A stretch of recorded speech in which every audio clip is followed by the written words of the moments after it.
Last episode, we talked about semaglutide and tirzepatide, the two drugs that have already been approved and are already changing lives. Today, we go further, because there are drugs in clinical trials right now.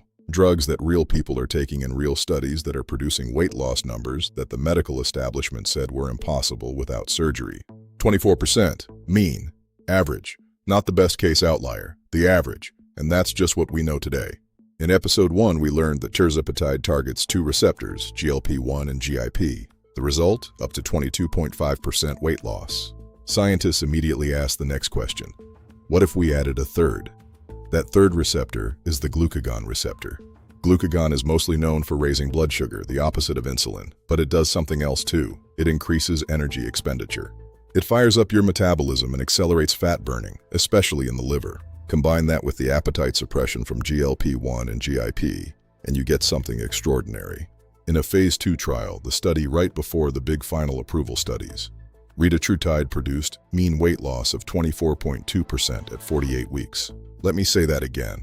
Almost a quarter of someone's body weight, gone, in under a year. On the highest doses, 36 to 48% of participants lost more than 25% of their body weight. And just like tirzepatide, the weight curve hadn't even flattened out at the end of the study. People were still losing. Phase 3 trials are now underway, the TRIUMPH program in people with obesity, type 2 diabetes, sleep apnea, and cardiovascular disease. If those results hold, this becomes the most effective non-surgical obesity treatment ever approved. Retatrutide isn't the only contender. Meet cagrilintide.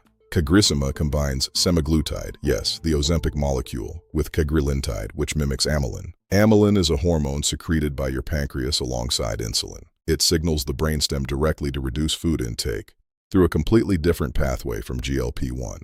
When you combine two hormones hitting two different brain regions, both saying stop eating, the effect is additive, possibly synergistic. In a phase 2 trial, people with type 2 diabetes taking cagrilintide lost 15.6% of their body weight. Compare that to 8.1% with cagrilintide alone and 5.1% with semaglutide alone. The whole is greater than the sum of its parts. Phase 3 trials under the REDEFINE program are now ongoing. The combination also outperformed semaglutide alone on blood sugar control. HbA1c dropped 2.2% versus 1.8%. Here's the thing a lot of people don't know. Injections are a barrier. A lot of people who could benefit from GLP-1 therapy just won't inject themselves. I get it. So the big question has always been, can you make this work as a pill? The answer, it turns out, is yes.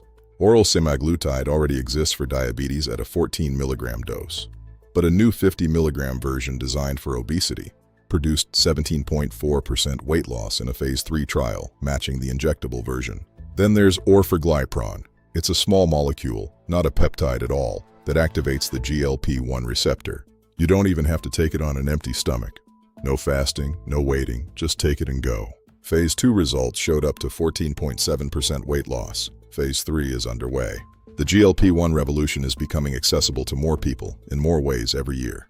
Okay, this one is for the biohackers, the body composition nerds. Stick with me. One of the big concerns with rapid weight loss, with any weight loss actually, is that you lose muscle along with fat. That's bad.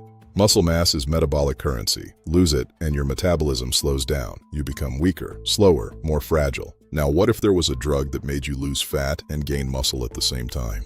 Bimagrumab. It's a monoclonal antibody that blocks the activin receptor, a receptor that normally limits muscle growth. Block that receptor and your skeletal muscles start growing.